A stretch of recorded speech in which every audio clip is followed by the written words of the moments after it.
If I were to ask you to name the one sentence that's almost guaranteed to get you labeled as, I don't know, naive or maybe even a little disruptive, Oh, I know it. you probably wouldn't have to think very hard. It's not fair. Right. One of the very first things we learned to say. We've all used it. We've all felt how deeply true it is in a moment. And, well, we've all been told to stop saying it. Usually pretty quickly. Exactly.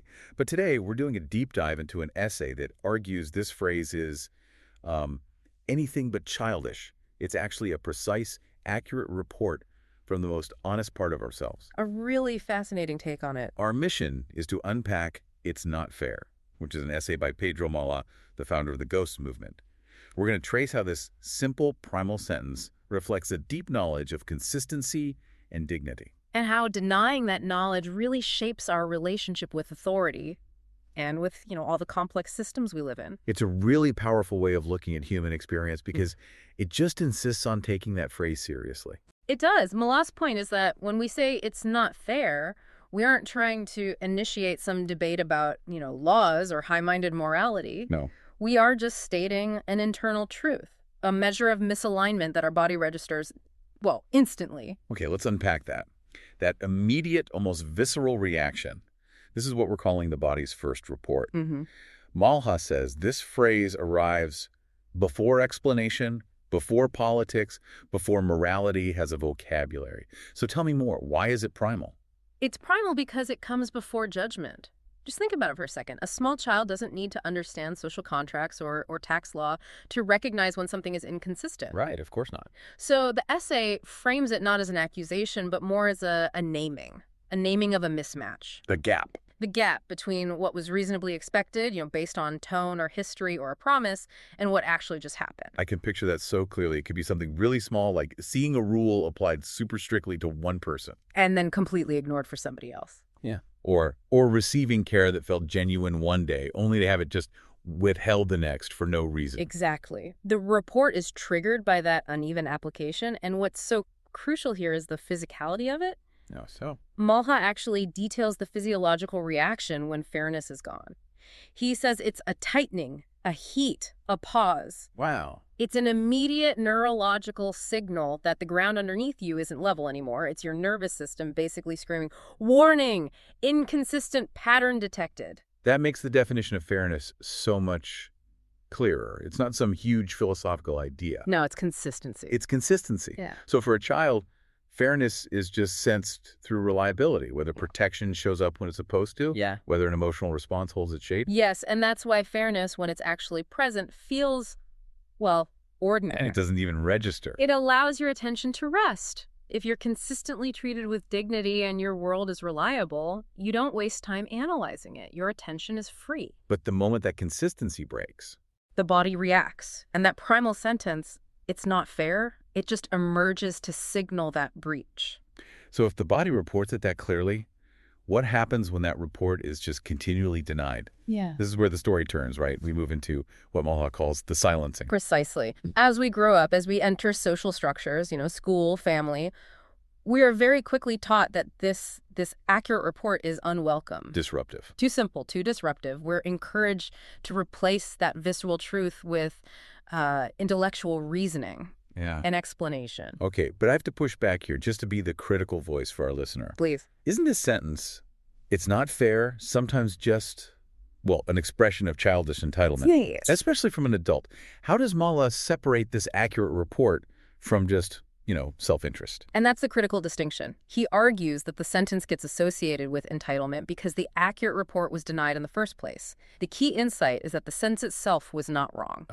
The problem wasn't the claim. The problem was that the claim was inconvenient for the person or the system that was being inconsistent.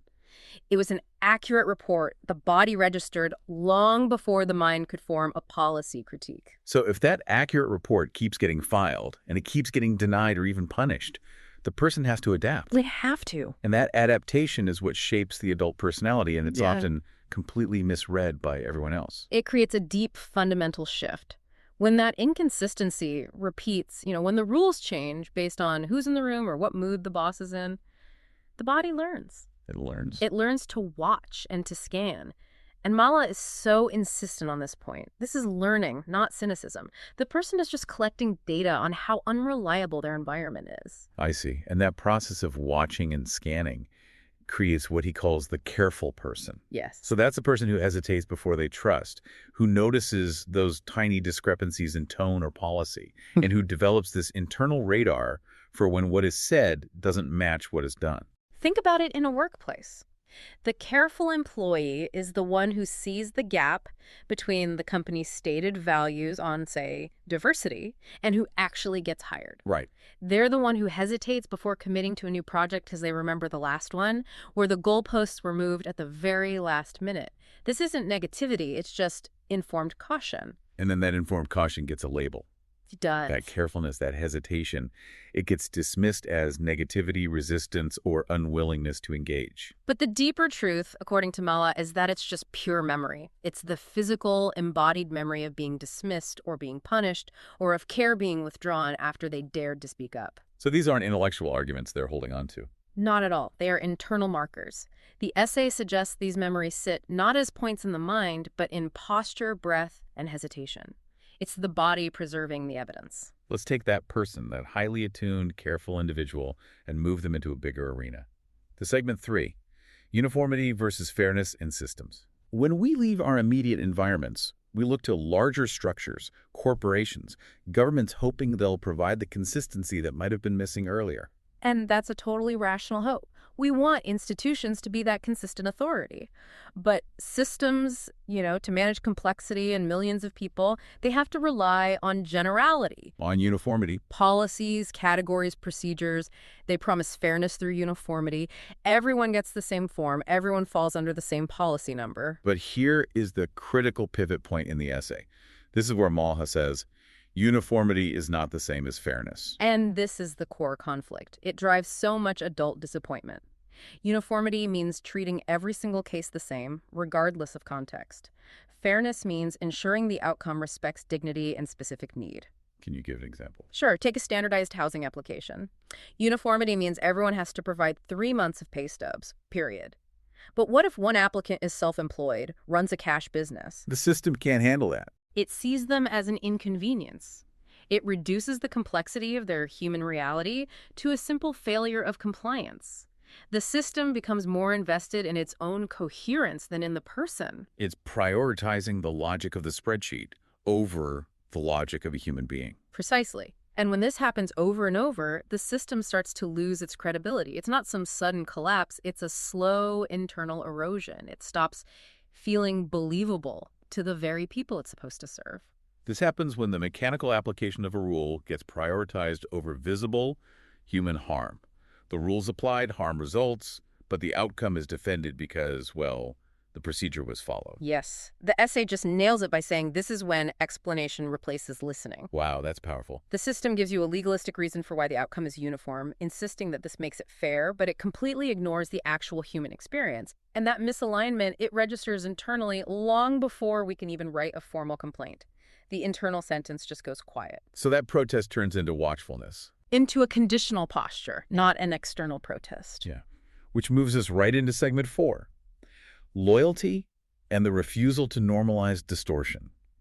When these systems stop feeling believable, the individual begins what Malha calls conditional participation. Right. They're there, but their real allegiance is somewhere else. And this is where all those other labels come in again. Cynical, detached, uncommitted. We see it as simple skepticism or refusal to engage. But Malha relabels this so beautifully. He calls it loyalty. Loyalty to what, exactly? Loyalty to a deeper, older sense of dignity. Loyalty to the knowledge that was gained through years of careful scanning and witnessing inconsistency. This loyalty isn't based on a company handbook. It's learned through embodied experience. It's the internal anchor. And the essay is very clear. Most people can accept limitation. We can accept loss. That's just part of life. That's not what breaks us. What fractures trust, what causes that retreat is distortion. Distortion is that critical gap. It's the insistence that something is fair when it is demonstrably, visibly not. It's the insistence that you must accept the official explanation even when your body, your whole being knows it's a lie.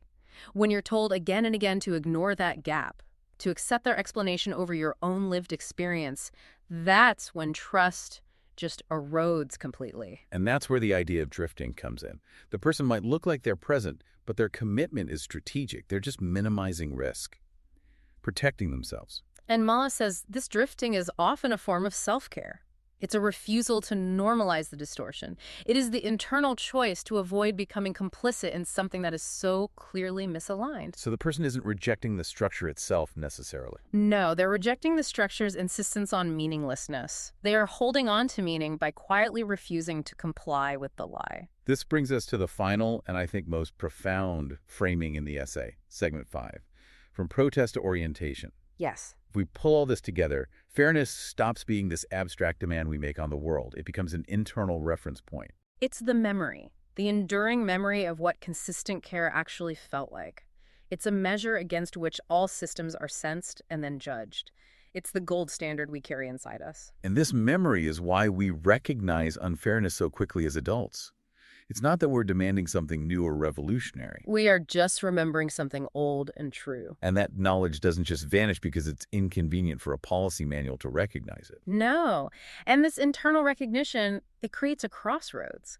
Mala talks about 2 paths you can take. You can harden, turning that recognition into a rigid identity, a permanent antagonist, and you risk becoming the very thing you despise. Or you can remain open. Remaining open sounds, well, exhausting. It means carrying the knowledge that something is fundamentally misaligned without sharpening it into a weapon or demanding a perfect immediate resolution. It is the harder path, for sure, but it preserves a sense of self. The power of the phrase, "it's not fair," then goes quiet. It becomes a quiet companion. He says it becomes a signal that something needs attention, a reminder that human experience cannot be fully managed through abstraction. It's an internal marker that says, my body knows the truth, regardless of the explanation I'm being offered. That ability to hold the sentence carefully lets you participate without erasing yourself. Exactly. It means you can engage with a system, a job, a government, while keeping your own internal judgment switched on. You don't just outsource all of your recognition to their rules. And ultimately, that quiet refusal preserves a space where true human recognition can survive. The goal gets redefined. It isn't to fix the entire world overnight or to dismantle every structure you meet. No. It's to ensure that you personally stay oriented towards dignity, consistency, and care, even when the world around you is chaotic and unfair. It's an act of deep internal preservation. So to circle back on this whole deep dive, Pedro Mola's essay just fundamentally reframes, it's not fair. It's not a selfish complaint. It's an act of profound internal honesty. The refusal to forget. A refusal to forget the baseline of what consistency feels like. And the essay leaves us with this powerful idea, that capacity to notice misalignment. It can be dulled by years of dismissal and gaslighting, but it's protected by recognition. When you, the careful person, realize you aren't alone in carrying this quiet sentence. When that isolation lifts. Something eases. Not because the world is suddenly fair, but, as Mala writes so beautifully, because recognition is. That quiet refusal to let go of what fairness once felt like, that's a tremendous source of enduring personal power. The sentence continues to orient your attention toward what feels right, even when every system insists it's wrong. So for you, the learner, maybe consider this.